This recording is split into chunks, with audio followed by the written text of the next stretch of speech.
In July 1916, during World War I, Allied forces led by the British Army decided to launch a surprise attack on German forces stationed near the Somme River in the Picardy region of northern France, in a famous battle known as the Battle of the Somme. The British began by bombarding German positions with artillery for 7 days, firing over 1.7 million shells. They expected this would inflict huge losses on the Germans and terrify them with the sudden attack, leaving them severely shaken and allowing British infantry to advance unprotected, believing the Germans were already defeated. But German intelligence knew about the attack in advance, including British troop numbers, positions, and artillery. So they fortified themselves in concrete bunkers and trenches, unaffected by the bombardment. As British infantry approached, they were shocked by a storm of German artillery and machine gun fire. The British forces suffered 57 casualties in just 1 day, and the battle continued for over 5 months. That's why the Battle of the Somme is considered one of the largest and bloodiest battles in WW and British history. All this was due to a leaked information about the British Army's attack. It's obvious that detailed military intel and reports are considered top secret. Army info is protected by strict laws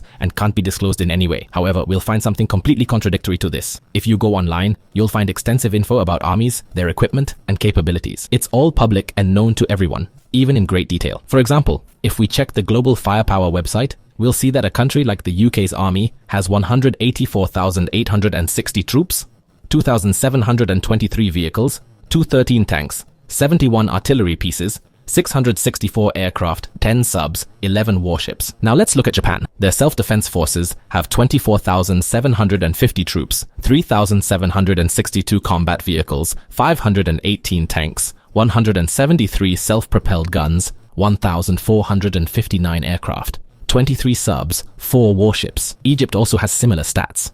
Their army has 440,000 troops, 77,596 vehicles, 5,340 tanks, 1,489 self-propelled guns, 1,080 aircraft, 8 subs, 13 warships.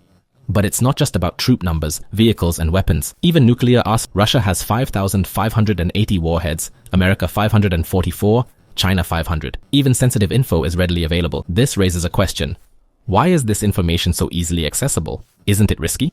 Enemy nations could potentially use this data. Centuries ago, troop numbers, locations, and equipment were top secret. This was because wars were different back then. In the past, it depended mainly on manpower, it depended on clash and direct confrontation, and therefore keeping this information confidential was very important because it comes as a surprise. Strategy in the enemy army. The enemy doesn't know how many people are coming to him. What are they riding with them? What kind of weapons? Consequently, I gave preference to each army. I mean, the bottom line is the number of troops, and the equipment was a military secret of heavy caliber, but this was in the past. In the modern era, military strategies have completely changed, and any army is careful to announce the number of its troops in detail, as well as weapons who has. And this is for more than one reason. The first reason is that the modern military strategies say that disclosing the size of the forces and equipment that the army possesses, or between brackets, means a show of force in itself, a point of strength and a means of intimidation and suckling for the opponents, so that if someone thinks of doing it, do you have any scene? He thinks 1,000 times. I mean, from the end, if you have heavy weapons and modern and strong, it will not be very important if your enemies don't know that you have these weapons, and because this way you announce it.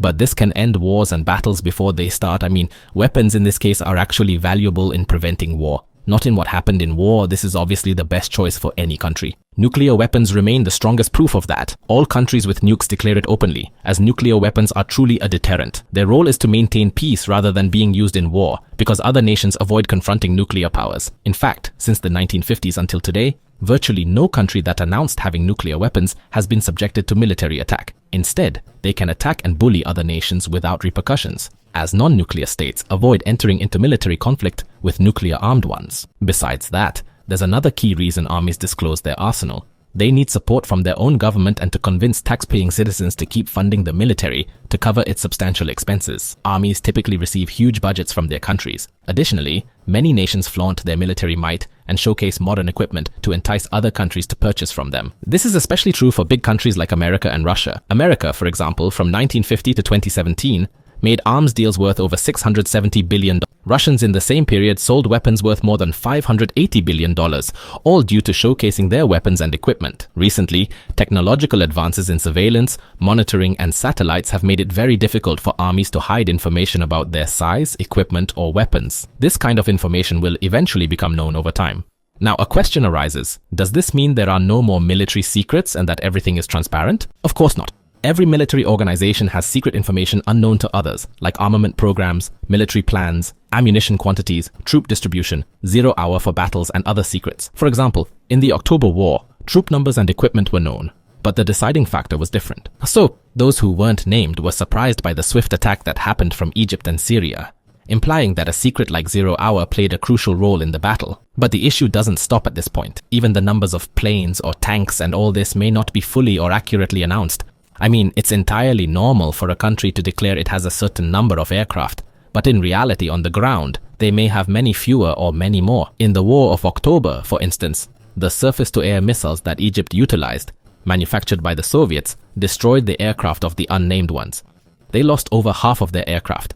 That's why, after the war ended, the US Department of Defense decided they needed to find a solution to these Soviet surface-to-air missiles and decided they needed to create a new aircraft that could evade radar to prevent it from being easily shot down by surface-to-air missiles. And the result of this project was the Lockheed F-117 Nighthawk, which later became known as the Ghost plane.